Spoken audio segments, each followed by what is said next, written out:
Our community is situated in an unincorporated area of Ventura County called Saticoy. It sits on the Chumash land within the Santa Clara River Valley and comprises a commercial district and residential neighborhood bordered by agricultural farmland. Saticoy is home to over 1,500 residents, and despite the close proximity to acres of produce fields, that food never makes its way into the homes of our community.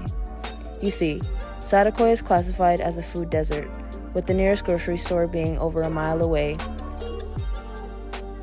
not selling local produce, and only having one connecting bus line. A low-income area disproportionately affected by environmental pollution, the percent of pesticides present is 99% higher than all census tracts in California, making Saticoy a USDA-designated disadvantaged community.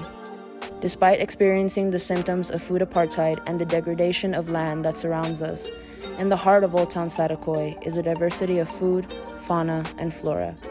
Just look in our backyards. At Saticoy Food Hub, we are dedicated to creating equitable economic opportunities for food producers while increasing access to fresh local food for community members. This project will provide active training in agroecology to support intergenerational healing of people and land. We will develop an herbal curriculum, expand our backyard producer training, transition to zero-emission transportation, and implement an indoor seed-starting nursery. Join us in creating a food system for us that centers sustainable production, land stewardship, medicine, and healing.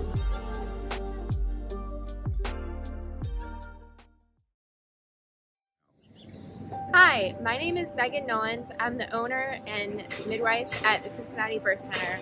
Cincinnati Birth Center is located in Walnut Hills, a historically Black community located in the heart of Cincinnati. Cincinnati Birth Center is in Walnut Hills, and these 4 neighborhoods in Cincinnati have some of the worst infant mortality rates for Black babies in this country. In Quarryville, for every 1,000 babies that are born, 41 babies will not make it to their first birthday. So Cincinnati Birth Center tries to create an oasis in this toxic maternity zone.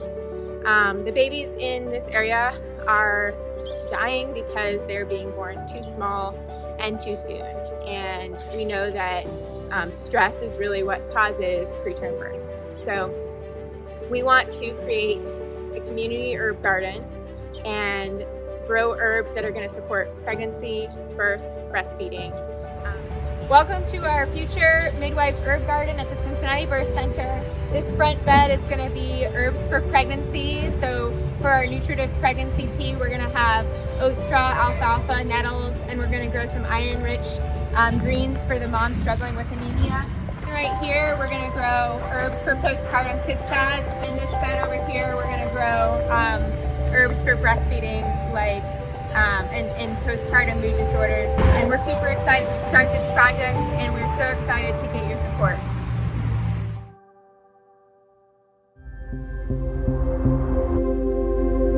Hi, my name is Sean Hayden. I'm the Vice President at Gamma, and I want to welcome you to a really unique and special place.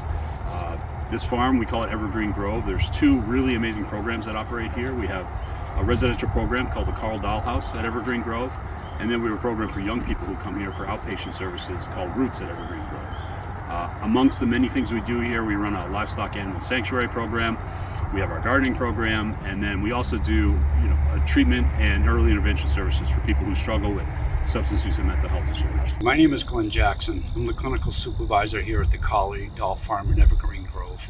What we do here is we work with individuals with substance abuse and mental health disorders, where our therapeutic farming is a big part of our treatment here with plants, gardens, as well as our animals. And what that does from a clinical perspective is that it helps individuals put their lives back together and come out of their shell. Grants for Plants grant would certainly help us in a big way expand those services to other people who are in need, because it's scientifically proven that commune with nature is a very therapeutic and healing tool. My name is Kevin. I'm a resident here. Been here for approximately 8 months, just being out here amongst the vegetation as well as the animals is wonderful and is changing my life. So we currently have a small garden here at the Dahl House that we use to supplement our kitchen that we use to prepare meals for our 16 residents. With the Grants for Plants money, we're hoping to expand our current garden to be able to provide more organic, fresh, and healthy food for not only the program here at the farm, but the other gamut programs that support men, women, and families in recovery throughout the local region. In addition to that, we're hoping to grow our collaboration with Growing Places, a local nonprofit who has over 8,000 CSA participants in the north central Massachusetts area. The expansion of the garden will allow more residents to participate in growing food and will also allow the staff to develop a better garden curriculum to include nutrition, mental health, and gardening skills, all of which fit well with our existing substance use and mental health programming curriculum.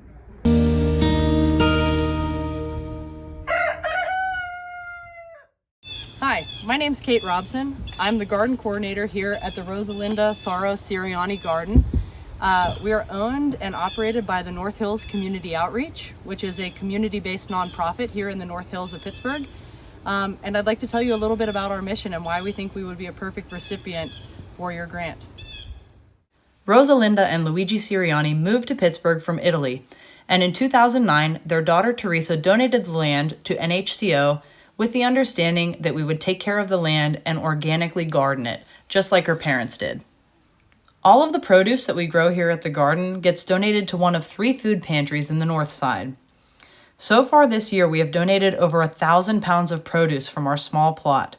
And last year, there were 1,287 unduplicated households who attended our food pantries. One of our focuses for our mission is that we're not only feeding people in the community, but we are thinking about maybe things that people aren't able to buy at the grocery store.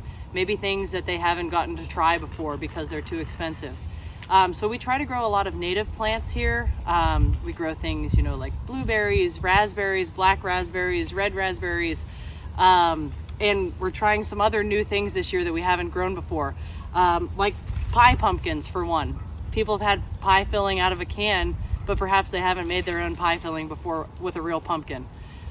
We have popcorn growing in the lower garden. Everything that we do here would not be possible without the help of our incredible volunteers. Individuals, families, community clubs, church groups, youth organizations, and companies all contribute to the success of the NHCO Gardens. In the past fiscal year, we had 106 volunteers complete over 1,300 hours. In addition to the dozens of volunteers that we have come out to the garden and help us, we also employ a couple thousand honeybees, which are in boxes right behind me. The bees help us with all of the pollination needs that we have. They can come in and out of the greenhouse as they wish, and they kind of have, I would argue, one of the best environments that bees could possibly live in.